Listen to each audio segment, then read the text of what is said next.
Buddhism, one of the world's oldest religions, was founded in India around the 6th or 5th century BCE by Siddhartha Gautama. But who is Siddhartha Gautama? Siddhartha Gautama was a South Asian prince of the Shakya clan, who eventually became known as Shakyamuni Buddha, or Gautama Buddha, or simply the Buddha. Today, he is also often referred to as the historical Buddha. The biographical details of his life can be pieced together from Buddhist texts, and highlights of his life are illustrated in Buddhist art, including narrative scenes and standalone sculptures. Siddhartha is said to have had a miraculous birth, being born from his mother, Queen Maya's right side in Lumbini, Nepal, as in this relief sculpture. Immediately after he was born, he took 7 steps and pronounced, quote, "I am born to be enlightened for the well-being of the world. This is my last birth," end quote. A hermit seer noticed Siddhartha had 32 auspicious marks on his body, called lakshana. One lakshana, the ushnisha, can be seen in this narrative relief. It is a top knot, or a protuberance on the top of Siddhartha's head.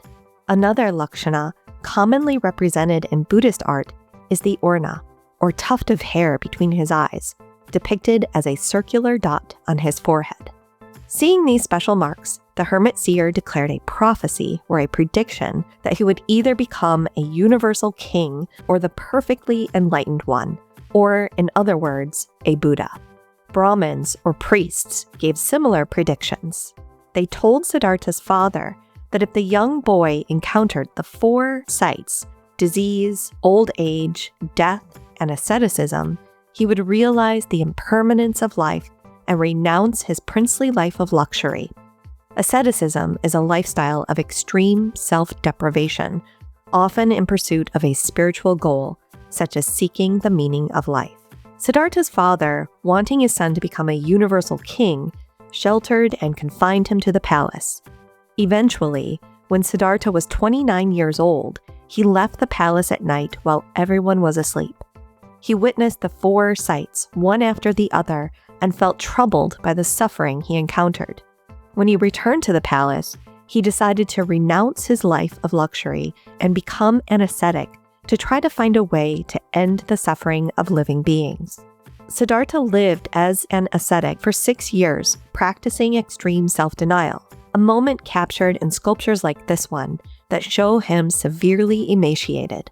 He eventually realized he could not find the answers he sought while exhausted by hunger and thirst. He decided to follow what he referred to as the middle path, a path that was neither a life of luxury nor a life of self-denial. He traveled to Bodh Gaya and sat beneath a Bodhi tree to meditate, which is what we are seeing here. While meditating, he was tempted by the demon Mara, or Lord of the Senses, who wanted to deter Siddhartha from his quest to end suffering. After 49 days, Siddhartha defeated Mara, called the earth to bear witness to his merit, and attained nirvana, or enlightenment, a state of profound understanding of the true reality of things. After attaining nirvana, Siddhartha referred to himself as Tathagata instead of using the pronouns I, me, or myself. Tathagata means one who has thus come, one who has thus gone, and refers to Siddhartha Gautama being free from the cycle of rebirth or reincarnation. Buddhists believe we are born, we die, and then we are reborn again, and that this cycle of rebirth, known as samsara, can go on for many eons, or in other words, billions of years.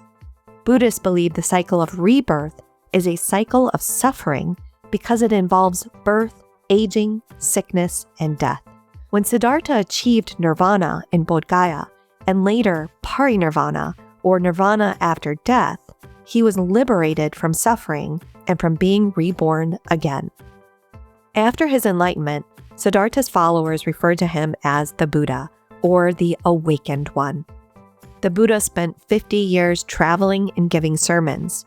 He gave his first sermon at Deer Park in Sarnath, where he taught the 4 Noble Truths and the Eightfold Path. He is said to have set the Dharma wheel, or Buddhist law, in motion at Deer Park, symbolized by the wheel in the middle of the throne in this image. over the 50 years that the Buddha traveled, he also organized the Sangha, which is the Buddhist order of monks and nuns. Around the age of 80, the Buddha went into final meditation and passed into parinirvana, or complete liberation from the cycle of rebirth. Images like this show the moment he died and this happened. His body was cremated, and his remains, including his bones, became relics that were distributed by his followers. Stupas, or architectural monuments, were constructed over his relics. These monuments are important pilgrimage sites in the religion. Today, Buddhism is one of the world's largest religions, and the Buddha's teachings and the stunning artworks that stem from his life and teachings still inspire people across the globe.